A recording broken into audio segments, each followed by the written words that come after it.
karma means action or deeds. And Hindu philosophy tells us that a person's actions or deeds will determine the entire course of their life, past, present, and future. This presentation is about Tiger Woods' karma.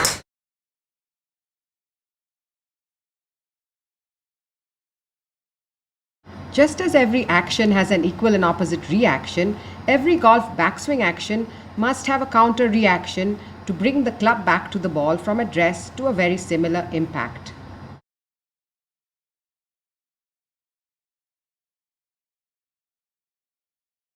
The perfect straight left arm is an indication of correct club path and club face, and the grounded right foot allows a golfer to utilize ground reaction forces against which to push off. Meaningful or targetward acceleration begins at about hip high. Tiger pushes off his right foot with a big push of his gluteus maximus muscles.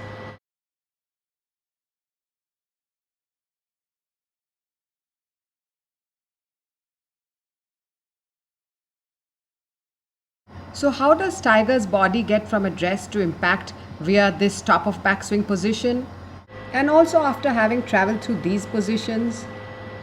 Imagine all the individual joints which must be unbent and untwisted in the approximately 1/3 second it takes the club to travel from the top of the backswing to impact.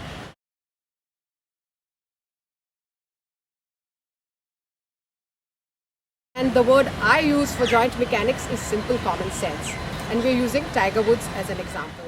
Tiger's backswing begins with a drop of his left shoulder, left hip and left knee, while his arms move away from the body. Tiger's arms have moved away from his body and the club shaft from his arms. From now on, the arms and hands will continue to move independently and not in sync with the body, especially as the right side of his body continues to rise. How have the main golf swing joints worked to get Tiger's backswing to the top? His left shoulder, hip and knee have dropped down. His elbow has folded so that his forearm is vertical and the wrists have bent in two different planes. A fact that has not been considered sufficiently in golf swing analysis is that every joint can bend and twist, and more importantly unbend and untwist, in only a certain plane and manner. So, for example, the wrist has a couple of planes of motion, which is this way called ulnar and radial deviation, and this way called extension and flexion. The trunk of the body is able to move in lateral flexion, which happens on what we call the frontal plane, and the elbow, for example, bends and straightens or flexes and extends on what we call the sagittal plane. Most twisting in the body happens in the transverse plane, which is a horizontal plane dividing the lower and the upper parts of the body. The frontal plane, in which the right side must drop down, now faces away from the target. The sagittal plane, in which the right forearm must straighten, is so close to the target line that only a huge compensation can reroute the right arm from the inside. And finally, the wrists must straighten out from a bend in multiple planes. And sure enough, Tiger makes a huge slide and dip to allow his right side to drop and his forearm to reposition itself from an inside path. A lot of wasted motion. And what for? By the time meaningful acceleration begins, the shoulders are only about 45 degrees close to target, not 90. At least in his earlier swing, he had a lot of body mass behind the ball pre-impact.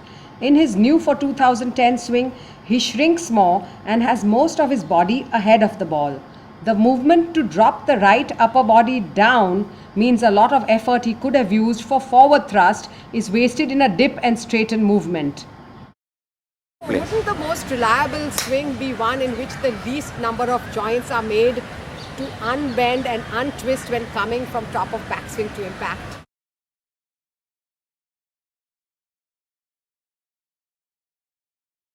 This swing biomechanically is as minimalist as it is possible to be.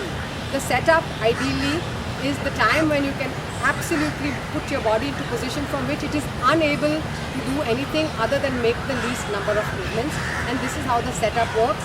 A good pre-shot routine is to start with your feet together and get your body into a position with a combination of 4 things: the forward bend, the left arm being further from the body, the right arm being nearer the body, and a little bit of a twist of the body right around the spine, not sideways, which all 4 put together allow the left arm to climb up over the chest. What this move does is it cuts out all the complex movements of the right wrist and elbow and the internal versus external rotation of the right shoulder, making it a purely left arm move from top of backswing to downswing, which is what we really want. And when you get your feet apart, which you have to do in golf, unfortunately, all you do then, turn, open your feet, your weight is right at the ball so you get maximum power, maximum mass at the ball for more velocity. All you do is lift up your arm with the thumbs pointing down, and then the club drops down with gravity and your gluteus maximum absolutely powers into the ball. You have a late pickup as late as possible of the right foot so that you're creating ground reaction force against which you can produce more power. Okay, so one more time.